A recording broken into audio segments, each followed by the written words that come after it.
Bien, entonces, nosotros la semana pasada estábamos viendo a Oliver Williamson y decíamos que Williamson parte del concepto de costos de transacción de Coase, ¿no? Y entonces, a partir del concepto de costos de transacción, él enfatiza todos estos problemas que se dan en torno a la realización de, bueno, a realizar intercambios en el mercado, ¿no? Entonces, cómo a través de una serie de estructuras, ¿no?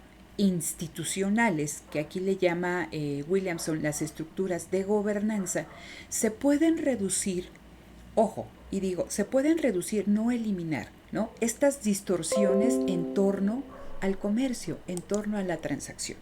Entonces, recuerden que ellos van flexibilizando toda una serie de supuestos que maneja la teoría neoclásica. Entonces, lo voy a poner por acá, aquí nada más rápidamente, ¿no? Entonces, aquí con la teoría neoclásica, okay, aquí con la teoría neoclásica, no implica que no existan contratos. Entonces, ahorita hablamos. Recuerden, y siempre que estamos hablando, esto es lo que estamos analizando, las transacciones, ¿vale? Entonces, aquí tengo un oferente y aquí tengo un demandante. Y decimos que lo más obvio que podemos ver que ellos intercambian son bienes y servicios. Pero lo que está detrás es el intercambio de derechos de propiedad. ¿Sí se acuerdan o no? ¿Sí? Los Entonces, derechos de propiedad. Porque estamos bajo la lógica de que existen ganancias en el comercio. O sea, que las personas están intercambiando, están interactuando, cada quien, ¿no? En esta cuestión, como dicen los neoclásicos, de buscar su propio interés, ellos están cooperando de una forma inconsciente en el mercado y cada quien está buscando satisfacer sus necesidades y maximizar su utilidad, ¿no? Entonces, eso está contenido en la transacción, en los derechos de propiedad, y ambos ganan en el comercio. Entonces, la única información que necesitan estas personas para tomar sus decisiones están contenidos en los precios. Por lo tanto, nos dicen que estos precios no tienen que estar intervenidos por ninguna entidad, llámese Estado, que fije precios mínimos o precios máximos que no correspondan, ¿no?, a los que surgen de una relación de mercado a través del libre juego de la oferta y la demanda. Entonces, lo único que yo necesito para tomar las decisiones, oferente y demandante, son los precios. Hablábamos también que estas personas, ¿no?, para tomar esa decisión y esta información, los precios relevantes, eso se llama información. Y entonces decíamos que la información es completa, o sea, toda la información que yo necesito para tomar mis decisiones, llámese precios, está, que esta información es gratuita, es decir, que no tiene ningún costo. Por lo tanto, o sea, esa información no cuesta, está ahí y está al alcance de todas las personas, ¿sí? Entonces, no hay asimetrías de información, no asimetrías.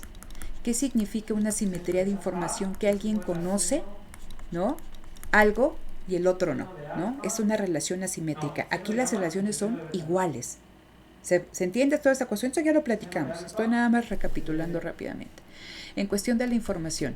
Ahora, aquí está esto que es también bien importante, la racionalidad. Y me dicen que es una racionalidad.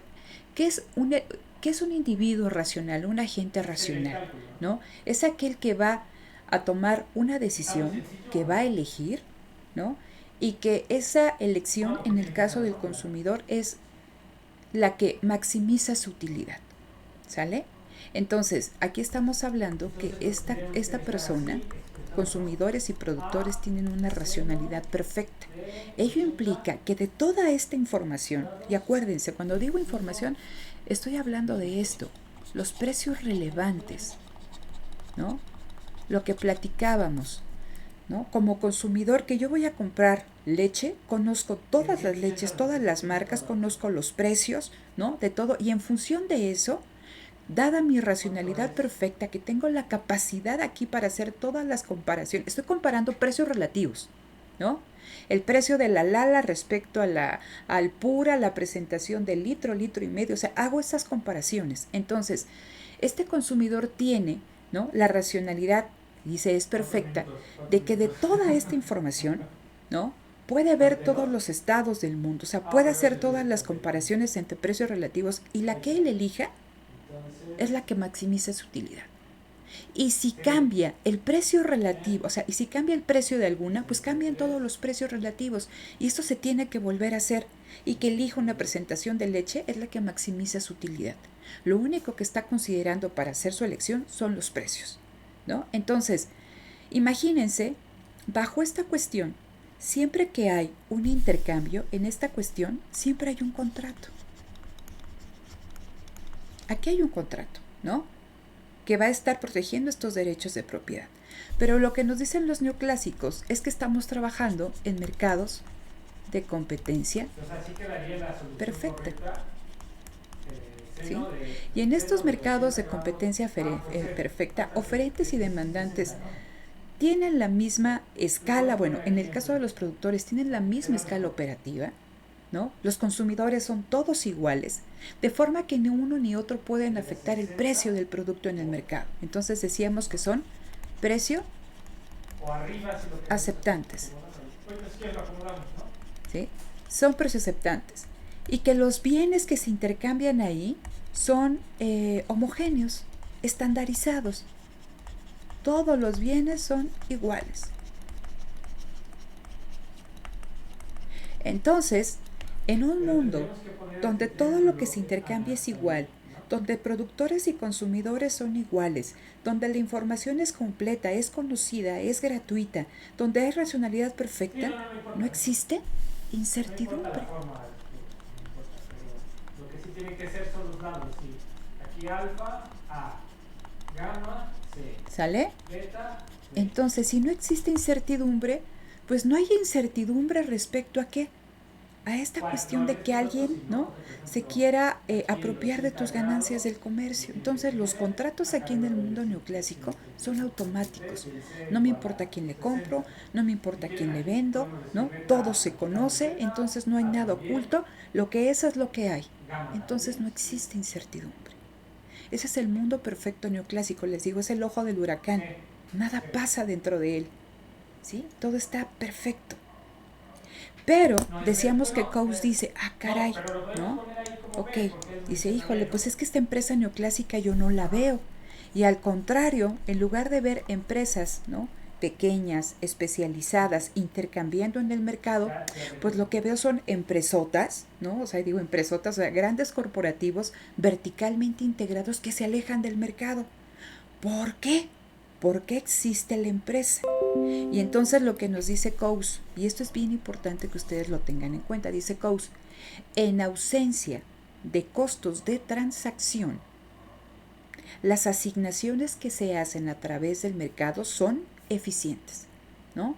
Son Pareto eficientes, nadie está mejor que nadie. Entonces el mercado es el mejor para asignar los recursos en sus usos más eficientes. Pero ya nos está diciendo Coase que existe algo que se llaman los costos de transacción.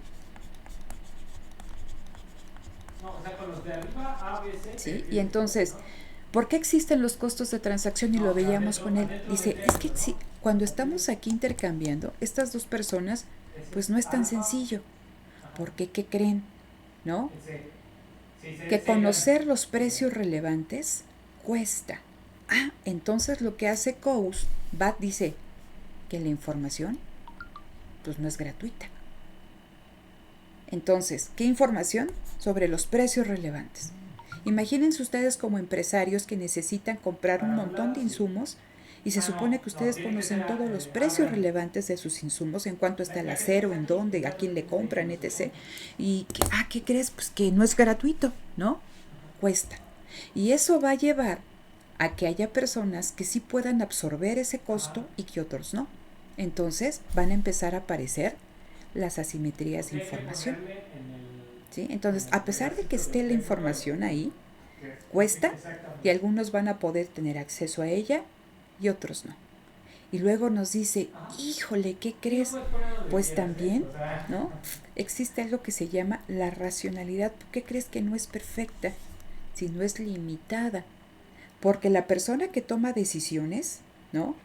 Dice, dentro de la empresa, Ahora, el si empresario, lo podrías dejar sin el él set, decide cómo asigna los recursos ya nada y más no se pones guía el por set lo de que este sucede lado, en el mercado y entre A y puede B, caer y en el ya riesgo de hacer una con asignación esos datos, ineficiente. ¿no? Con esos datos, Y entonces, lo que va pues, haciendo ya. Coase, ¿no? Lo que va haciendo Coase es que dice, a ver, Haces ahí hizo estos grande, costos de transacción se presentan porque, ¿qué no, es crees? 60 nada más. No es ¿No? 60. Que si la información no es gratuita, El lado, ¿no? Se pueden porque es presentar centímetros, asimetrías de lo que sea. información, ¿no? Las personas se pueden equivocar al tomar sus decisiones. Pues esto de acá, estimados, se nos va. Surge la incertidumbre. Pero ya nada más hay que ponerle Surge la este incertidumbre en torno a qué? A la transacción. Surge la incertidumbre respecto a qué? ¿Quién se queda con las ganancias del comercio? Surge la incertidumbre respecto a qué? A los derechos de propiedad. No, Y entonces, ellos tienen que saber eso. Coase nos dice, ¿no? Por eso surge la empresa. La empresa surge para tratar de disminuir, ¿no? A través de la internalización de actividades. Y decíamos, internalizar significa alejarnos del mercado. Ya no compramos afuera, sino que ahora es tan importante este insumo que lo empezamos a producir nosotros. No te me duermas, Edwin, ¿no? Compramos una empresa, la desarrollamos, entonces internalizamos la actividad y nos alejamos del mercado. ¿Por qué? ¿Eso nos va a costar? Sí. Se van a llamar costos burocráticos. Va a generar unos costos, que se llaman costos burocráticos.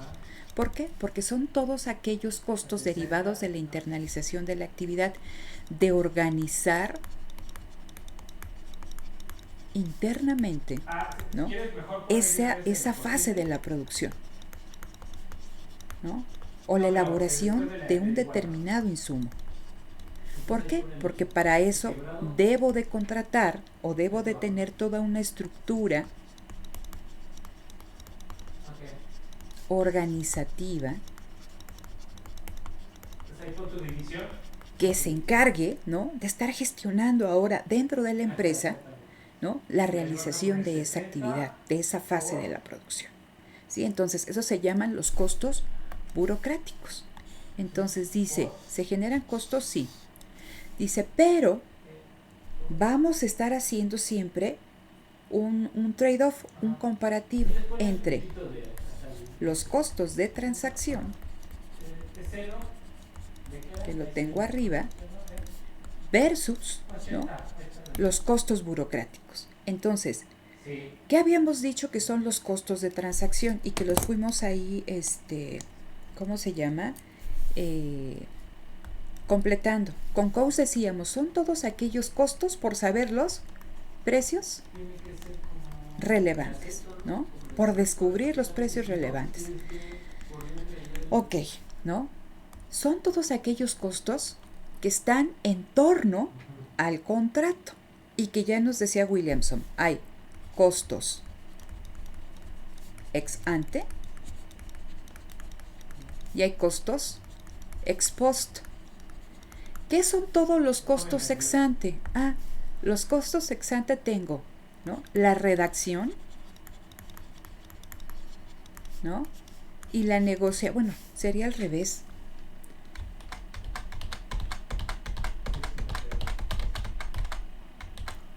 Hubiera sido más fácil que lo borrara, ¿eh? Pero bueno, aquí está. Ok, primero, ¿no? Tengo que empezar, las partes tienen que negociar.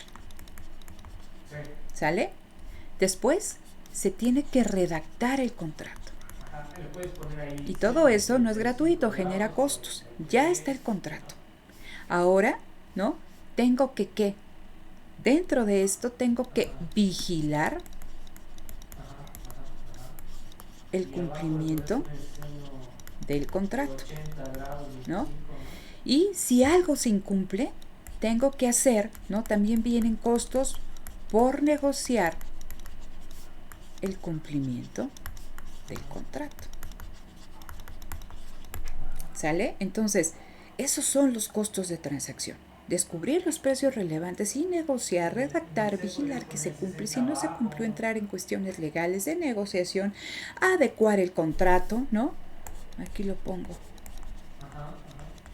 Y ahorita platicamos acerca de esta cuestión de adecuar el contrato, ¿no?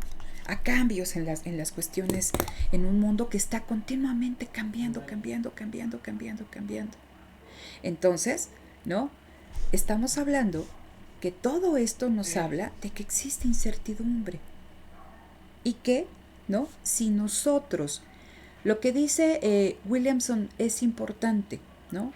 Voy aquí avanzando un poquito en lo que estábamos trabajando. Entonces, Coase nos dice, a ver, con Coase únicamente hay dos extremos. El mercado, ¿sale? Aquí tengo esta persona, ¿no? Que en el mercado entra en contacto con un montón de gente. ¿Necesitas algo? Puedes ir con este.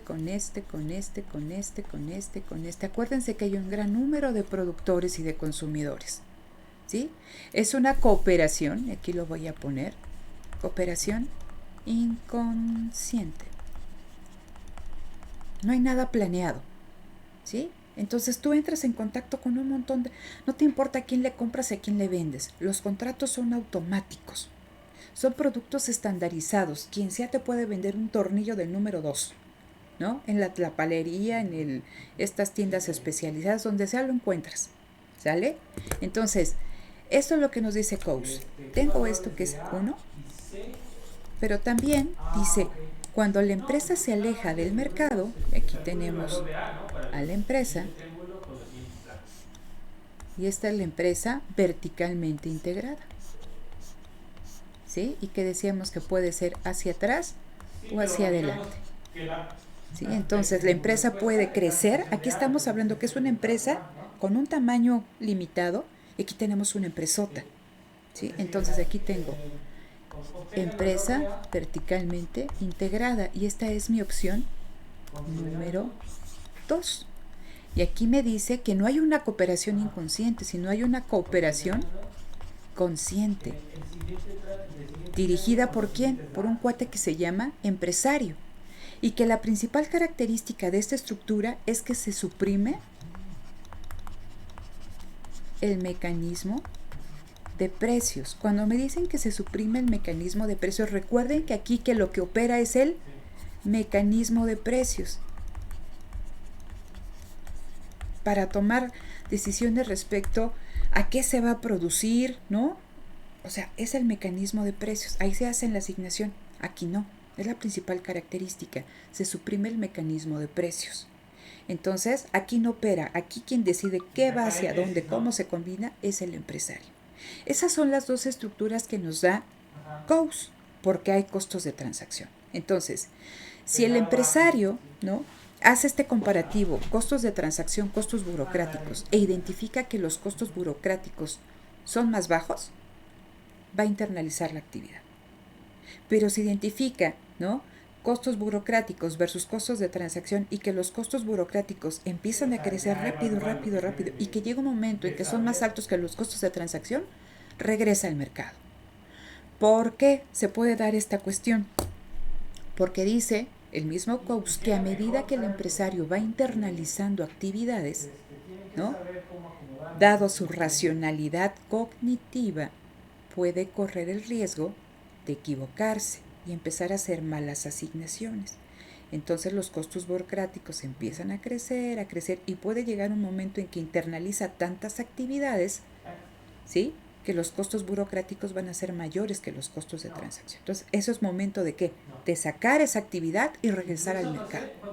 Entonces, son mecanismos alternos. Que exista uno no significa que no exista el otro. O sea, puede haber un montón de empresas y también hay un mercado con empresas especializadas. Pero esto era lo dominante, ¿no? La empresa verticalmente integrada. Entonces, están estas dos perspectivas. Con Williamson, y lo habíamos platicado, van a surgir, ¿no?, otras estructuras que son las estructuras intermedias. Y entonces aquí yo tengo, voy a poner aquí le voy a poner el nombre de A, y aquí en A yo voy a tener una relación. Todas estas que están en verde siguen siendo relaciones de mercado, ¿sí? Pero vean, aquí esta persona, voy a poner con amarillo, esta persona va a tener relación, pero ¿qué creen? Ya no con todos, ¿no? Va a tener relación con unos cuantos, y ahorita explico por qué, pero vamos a explicar, ¿no? Nada más.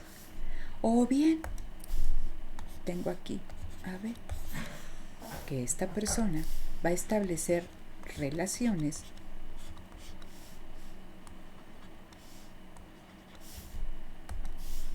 con 2 proveedores o con un proveedor. ¿Por qué? Entonces, es lo que nos dice Williamson. A ver, vamos a ponerle más interés a toda esta cosa. En las transacciones, no solamente tenemos que considerar todo lo que ya nos había dicho Coase. ¿Qué tenemos que considerar, Lucero? Hasta en la clase en línea andan con el celular. Son re ingratos. No, si yo aquí me fijo, y por eso les digo que abran cámara, porque está bien todo. Si estuvieran en clase, bueno, yo los asustaría con un montón de gritos. A ver, entonces, ¿qué otra cosa tenemos que considerar según Williamson?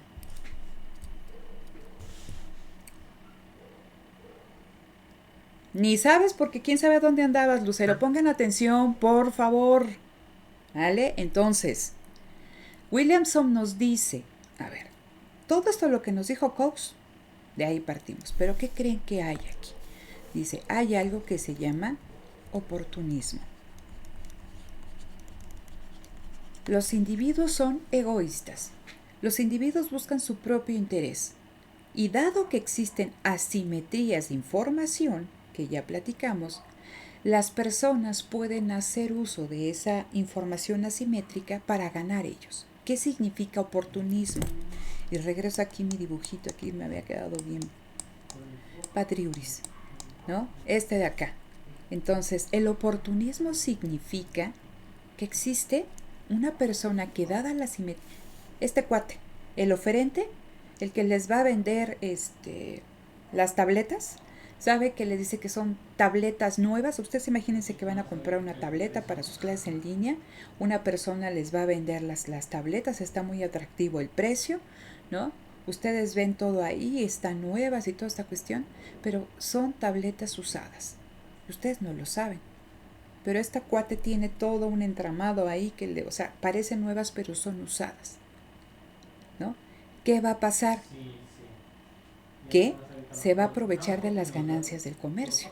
Porque si ustedes supieran que son tabletas usadas y que se pueden descomponer en 6 meses, el precio que estarían dispuestos a pagar sería más bajo, y no el precio que está pidiendo esta persona. Entonces, ¿no? Alguien se puede querer aprovechar de ustedes en el intercambio, apropiarse de sus ganancias en el intercambio. Luego entonces, por eso decimos que existe incertidumbre, que no es lo que nos dice aquí, ¿no? De que no existe en el mundo neoclásico. ¿Qué creen? Que en la vida real sí existe incertidumbre. Entonces dice el mismo Williamson, ¿pero qué crees? Que no todas las personas son iguales, son oportunistas. Pues sí, pero ¿cómo identifico a aquellos que sí lo son de los que no lo son? Pues tengo que establecer un mecanismo de vigilancia que es bien caro.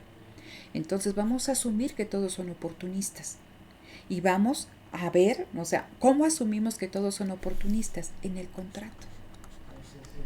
En el contrato que nosotros redactemos, vamos a establecer, ¿no?, una serie de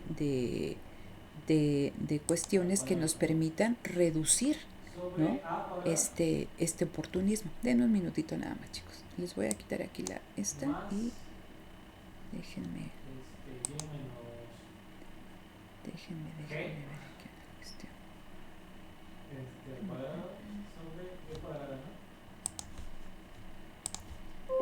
Okay.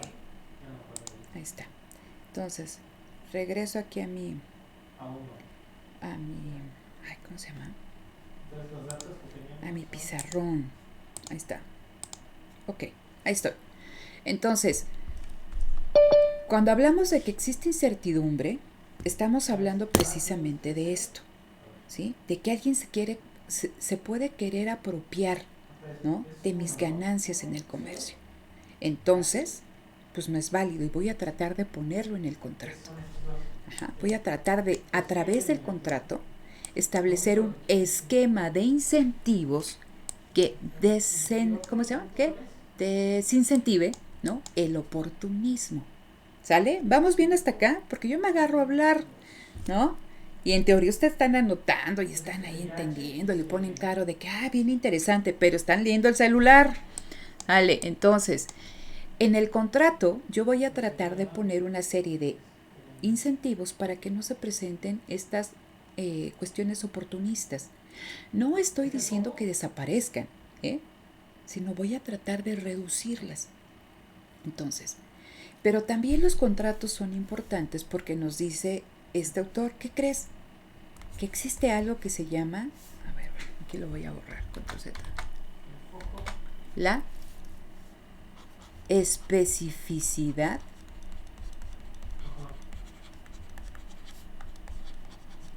de los activos. Entonces, ¿esto qué significa? Que no es lo mismo comprar naranjas, hamburguesas, que comprar vacunas contra el COVID, que licitar, ¿no? La construcción de un tramo del Tren Maya, que licitar, ¿no? La construcción del metro, ¿no? Entonces, o sea, fíjense en esta tragedia que hubo del metro.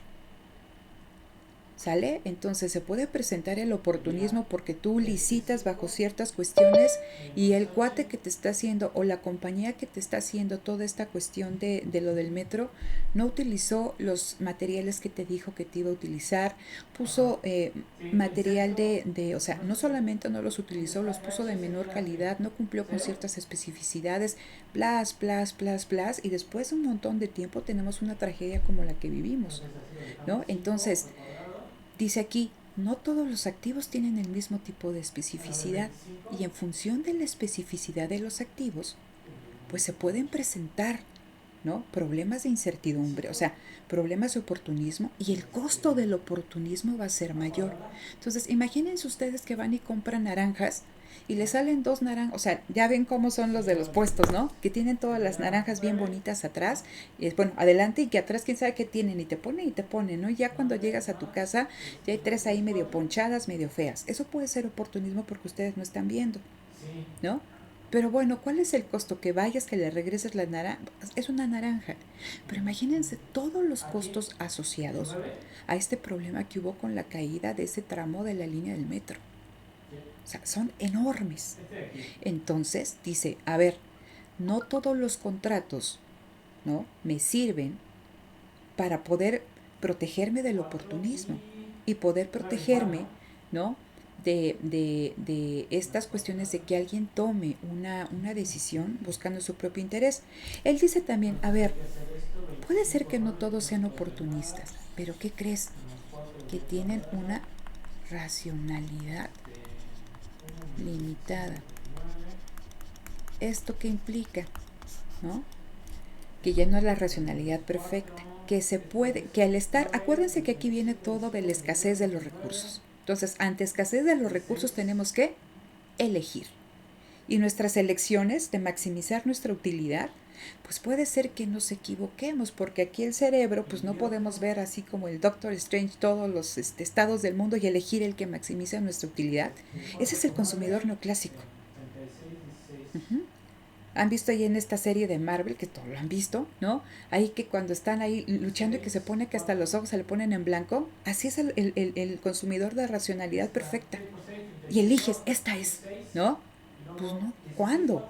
¿Sale? Entonces dice, póngale que son oportunistas, pero híjole, luego no son oportunistas, pero tienen una racionalidad limitada, entonces se pueden equivocar. Y eso da origen a distorsiones en el comercio. Entonces, si nosotros sumamos esto y sumamos también que no todos los activos son iguales, y lo platicábamos la última clase, ¿no? La especificidad de sitio, ¿no? La especificidad del mismo activo, de un capital humano específico que se desarrolle para fortalecer una relación, ¿no? Que puede ser que no sea tan específico el activo, pero que compres en grandes cantidades. Dice entonces Williamson, no todos los contratos me sirven.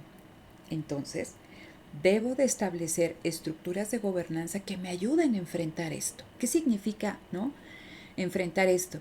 Que si yo tengo una estructura que me permite reducir el oportunismo, ¿no? Los efectos de la racionalidad limitada y los costos de transacción, las empresas van a seguir trabajando en el mercado, porque todo esto es el mercado, chicos. ¿Sí? Cuando yo me muevo hacia acá, me estoy alejando del mercado. Cuando yo me muevo hacia acá, me estoy acercando al mercado. El objetivo de todas estas, de lo que nos dice Williamson y de lo que nos dice North, y ahora ya están viendo creo que hasta el Chan, ¿no? Porque creo que era el que ya están haciendo, ¿no? Entonces, es regresar al mercado. El mercado es lo más eficiente. Hay costos de transacción, sí, pero vamos a establecer mecanismos institucionales. ¿Y qué es una institución? El mercado. ¿Y qué es una institución? El contrato. Que nos permitan regresar al mercado, mantenernos en el mercado. ¿Sale? Entonces vamos a tratar de hacer estas cuestiones. Entonces, ahora me vengo para acá, a mi diapositiva. Entonces, vean. Aquí está. Y esto ya lo platicábamos, creo. No me acuerdo. Vean. Ahí está. ¿Vale? Entonces, tengo aquí formas de contratación y de gobernación. ¿Qué significa de gobernar? ¿No? ¿Cómo se va a gestionar esa transacción? ¿Qué se necesita? Vean, esta es la primera, la contratación clásica y la gobernación de mercado. Si ustedes se dan cuenta, estamos viendo un mundo de competencia perfecta, porque me dice, existe un gran número de compradores y vendedores, las transacciones son estandarizadas, es irrelevante a quién le compras, a quién le vendes, ¿no? Es un acuerdo delimitado, me da 5 manzanas, me da 5 que son como calabacitas, ¿no? Me da 3 melones, ¿no? O sea, es lo que ves, es lo que hay, ¿sí? Dice, es una gobernación, la gobernación, ¿cómo se lleva a cabo? A través del mercado, de contado, es una transacción simple, estándar, donde los precios, ¿no? Es la única información relevante. Lo único que necesito. A ver, que se ve en cuánto está, ¿no? Que 8 euros y el otro 7.50. Pues me voy con el de 7.50. Es lo que necesito para tomar mi decisión. Todo se ve igual, ¿no? Es lo que necesito. Si le compro a este señor o le compro al de allá, me da lo mismo. Igual a él, si le vende a Edwin o a Lucero, le da lo mismo. Hay un contrato y este es automático. Cuando me da las cosas y yo le doy el dinero, adiós. Por eso dice, la regla, los documentos y transacciones de liquidación son automáticos. Entonces, esto me habla que si yo quiero comprar, ¿no? Una hamburguesa, pues no los veo yendo con su proveedor de confianza de la hamburguesa a hacer un contrato con un montón. Pues se lo pueden comprar a él o a 10 más. ¿Por qué? Porque el bien es estándar, es una transacción simple. No lo veo allí yendo con el del mercado, a ver, vamos a hacer un contrato de tal, si usted incumple y pone su casa de por... No vale la pena, es costoso. ¿Se entiende entonces dónde opera esta contratación y cómo se gobierna? O sea, cuando el intercambio es tan simple, los contratos son automáticos, son muy sencillos. Se gobierna, se lleva a cabo a través del mercado. De contado, ¿sí? La información que necesito es el precio nada más. ¿Se entiende esta cuestión de la contratación clásica? Dime, Saúl. Entonces, una forma de identificar la forma de contratación o de gobernación podría ser por la cantidad de compradores y vendedores. O sea, únicamente por eso. O sea, es una esencial. A ver, este es el mercado de competencia perfecta. Son los supuestos de competencia perfecta, ¿sí? Entonces te dicen, el bien es estandarizado. Por eso les puse esta diapositiva. Ven un montón de calabacitas, o sea, melón, piña, ¿no? Y si ustedes le buscan, pues por ahí ha de ver otros. Hay un gran número de productores, o sea, de vendedores. Y así, si ustedes van al mercado, hay un gran número de compradores igual que ustedes. Si ustedes le dicen a este señor, ahí le cierran el ojo, ¿no? Dicen, oye, pues está en 8, pues dámelo a 7. Pues no, la señora de atrás me lo puede comprar en 8, si no quieres, sígale caminando. ¿no? Entonces, y tampoco este tiene, este en 8 y todo lo están dando en 8, lo voy a dar en 7.90. Su producción es limitada y no puede cubrir todo el mercado. Entonces, por eso digo, son tomadores de precios. Los bienes son estandarizados. Entonces, hay un contrato, sí, pero este es automático. No te importa la identidad de las partes, no te importa si le compras a este señor o al de al lado, si le vende a la señora, él hace la venta, tú haces la compra. Es irrelevante. Entonces, es lo que yo les estoy platicando. No es un activo específico, es un activo estándar. 11 arriba. Entonces, si tú quieres comprar 1 kilo de tornillos, pues no vas a hacer un contrato así súper específico con un solo. Lo puedes comprar en la tapalería de la esquina, en la de abajo, en el Home Depot, en lo que sea, donde quiera lo vas a encontrar. No te importa quién se lo compras. La única información que necesitas es el precio. Por eso dice, esa es la contratación clásica, porque está fundamentada en los supuestos clásicos y se gobierna, se realiza a través del mercado. ¿Y queda claro? Nada más no, ahí viene el examen, hay que les cuenten si los pasan. A ver, luego. No se ríe, Edwin. Ok. Luego tengo otra forma de contratación. ¿Se acuerdan entonces lo que veíamos ahorita con los esquemitas que les hice?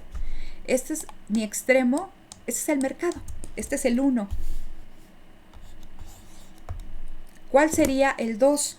¿No? Según lo que había puesto con la empresa verticalmente integrada. Pero hay, ¿no? Una cuestión de intermedios. Esta es la que le puse el nombre de A. ¿Sí? Dice, a esta forma de contratación se le va a denominar contratación neoclásica y gobernación trilateral. ¿Por qué? Fíjense, vean, vamos a empezar. Dice, ¿qué crees? Lo primero que tengo que poner atención es en esto. No lo escriban, pues todo queda grabado. A ver, en esta cuestión. Dice, transacciones de tipo ocasional y no estandarizadas. Entonces, aquí ya me están dando un dato bien importante, chicos.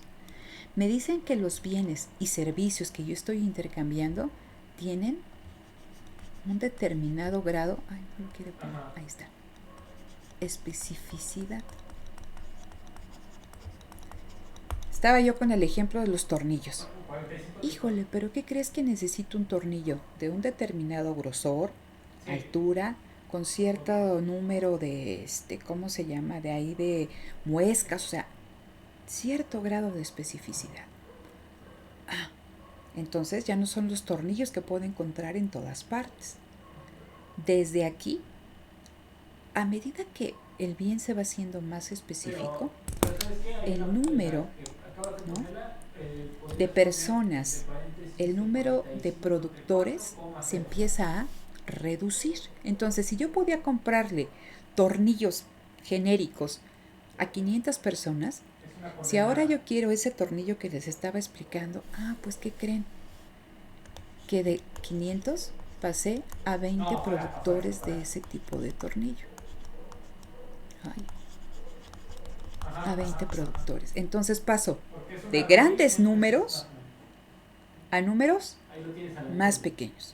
¿Sale? Es lo primero que tienen que poner atención ustedes. Ok. Entonces, ya de aquí me dicen en esta etapa intermedia que el bien tiene cierto grado de especificidad, que no hay un número muy grande de productores que los estén realizando, pero me dicen, oye, ¿qué crees? Que no es una transacción que esté realizando con mucha frecuencia, sino son transacciones ocasionales.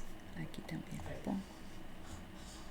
Entonces dicen, a ver, pues ya no puedo realizar esta transacción pues así como que con la contratación neoclásica o mercado, porque están cambiando las condiciones. Entonces, aquí sí tiene que haber, o sea, acuérdense lo que veíamos en clases pasadas. Cuando se presenta la especificidad del artículo, ¿sí?, la frecuencia empieza a aparecer la incertidumbre. ¿Sale? De que alguien se aproveche de ti, de que alguien se equivoque. Es que señor Edwin, yo pensé que me había dicho de 10 centímetros de diámetro y usted me pidió de 20. no es que sea oportunista, tiene racionalidad limitada. Entonces, eso va a tener problemas en el intercambio. Entonces, el contrato clásico ya no nos sirve. Por eso esa es una forma. ¿Estamos en el mercado? Sí. Pero el número de productores a los que les podemos comprar se redujo. Luego entonces necesito realizar un contrato que me ayude a disminuir esta cuestión que se llama incertidumbre. Sé que va a ser ocasional la compra de esos tornillos. Sé que esos tornillos los voy a comprar 2 veces al mes, o 1 vez al mes, o 2 veces al año. Pero necesito un contrato, dado que tiene cierto grado de especificidad y que son pocos productores los que los están vendiendo, que me permite protegerme de eventualidades futuras. Y ojo, en esta cuestión de las eventualidades, me gustaría, y ya con esto termino, me gustaría que pusieran atención en esto. Con las eventualidades, cuando ustedes redactan un contrato, y les ponía el ejemplo de las vacunas, ¿no? Tú puedes redactar el contrato y decir, a ver, bajo estas condiciones AstraZeneca nos va a vender tantas vacunas, las va a mandar en tal, pero no sabes, ¿no?, todo el problema en la cadena de suministro que hizo que en un momento AstraZeneca no estuviera honrando o cumpliendo con los tiempos que había establecido para la entrega de vacunas. Entonces no es de que te pelees con AstraZeneca, sino que tienes que, ¿no?, adaptar ese contrato originalmente, ¿no?, redactado, firmado, negociado, lo tienes que adaptar. Por eso dice, las adaptaciones al contrato no son evidentes hasta que no se materialicen las circunstancias. Tú puedes poner algo en lo general, pero no lo puedes poner todo. Por eso decimos que los contratos son incompletos. ¿Sale? Entonces, los contratos se adaptan, chicos, a las eventualidades. Entonces, dado que estamos hablando de que es una transacción que involucra la compra y la venta de un activo con cierto grado de especificidad, y a pesar de que son transacciones ocasionales, yo debo de redactar un contrato, negociarlo, vigilarlo, para tratar de disminuir el oportunismo y la racionalidad limitada. Luego entonces, ¿no?, pues me interesa, ¿no?, que este contrato se cumpla. Y si no se llega a cumplir, pues yo voy a empezar a negociar para buscar, ¿no?, hacer adaptaciones en el contrato, ¿no?, partiendo del acuerdo original. A esto se le va a denominar con el nombre de, aquí está, contratación neoclásica y gobernación trilateral. Dice, se preserva la negociación, pero provee una gobernación adicional. Entonces, aquí está, ¿no?, el que compra, el que vende, están negociando, ¿no?, y hay un tercero, hay una institución, hay un organismo, ¿no?, como lo denomina North, ¿no?, una organización que es el que, ¿no?, va a dirimir o va a estar presente en las negociaciones. Y por eso les decía, yo no me peleo. Por eso dice, se preserva la negociación entre las partes. A ver, no se cumplieron o sea, yo voy a tratar de que se cumpla el contrato, me interesa, porque hay poquitos que me lo pueden vender. Alguna cuestión que falle, vamos a negociar, vamos a readecuar el contrato. Y va a haber una persona que gobierne, que vigile cómo se lleva a cabo esa transacción. ¿Sale? Entonces, ese es uno de los puntos intermedios.